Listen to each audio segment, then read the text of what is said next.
राजनीतिक विषयों की कैबिनेट समिति ने यह निर्णय लिया है कि जातियों की गणना को आने वाली जनगणना में सम्मिलित किया जाए। नरेंद्र मोदी जिंदाबाद। बिहार चुनाव से पहले मोदी सरकार ने आज एक बड़ा मास्टर स्ट्रोक खेल दिया है। सीसीपीए की बैठक में मोदी कैबिनेट ने जाति जनगणना को मंजूरी दे दी है। मूल जनगणना के साथ ही देश में जाति जनगणना भी होगी। अब क्या जाति जनगणना का आरक्षण पर कोई बड़ा असर पड़ने वाला है? बड़ा सवाल ये भी है कि क्या देश में आरक्षण की सीमा बढ़ने वाली है? जैसे ही जाति जनगणना का ऐलान हुआ, कांग्रेस सांसद राहुल गांधी ने पीसी कर ये बयान दे दिया कि हम आरक्षण के 50% गैप को बढ़ाएंगे। और उसी के बाद ये सवाल उठने शुरू हो गए। चलिए आपको विस्तार से बताते हैं। केंद्र सरकार ने जाति जनगणना कराने का ऐलान कर दिया है। बुधवार को हुई कैबिनेट बैठक में इस पर मोहर लग गई है। केंद्रीय मंत्री अश्विनी वैष्णव ने बताया कि यह जनगणना सामान्य जनगणना की तरह ही होगी और इसे सितंबर 2025 से ही शुरू किया जा सकता है।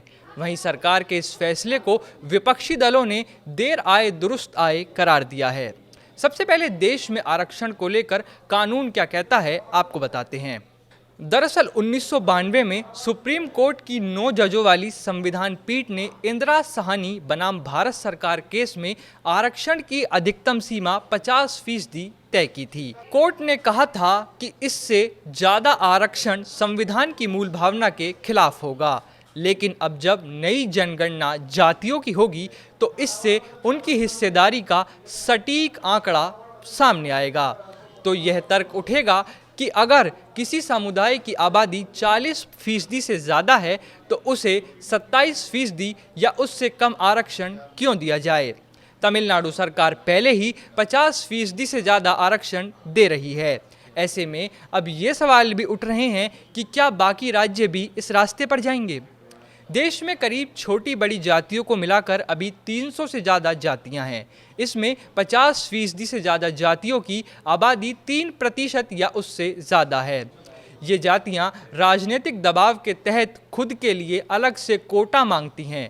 आबादी की वजह से राजनीतिक दलों के लिए भी इनकी मांग को अनदेखा करना मुश्किल होता है। इसी कारण कई बार कई पार्टियां लिमिट से आगे बढ़कर आरक्षण देने की घोषणा कर देती हैं। अब जैसे ही जातीय जनगणना के आंकड़े सामने आएंगे, आरक्षण की राजनीति गर्म होगी। ओबीसी वर्ग के कई संगठन पहले ही कह चुके हैं कि उन्हें जनसंख्या के अनुपात में भागीदारी चाहिए। कई राज्यों में विधानसभा चुनाव और देश के लोकसभा चुनाव 2029 के लिए पहले जातीय आंकड़े सियासी एजेंडे का हिस्सा बन सकते हैं।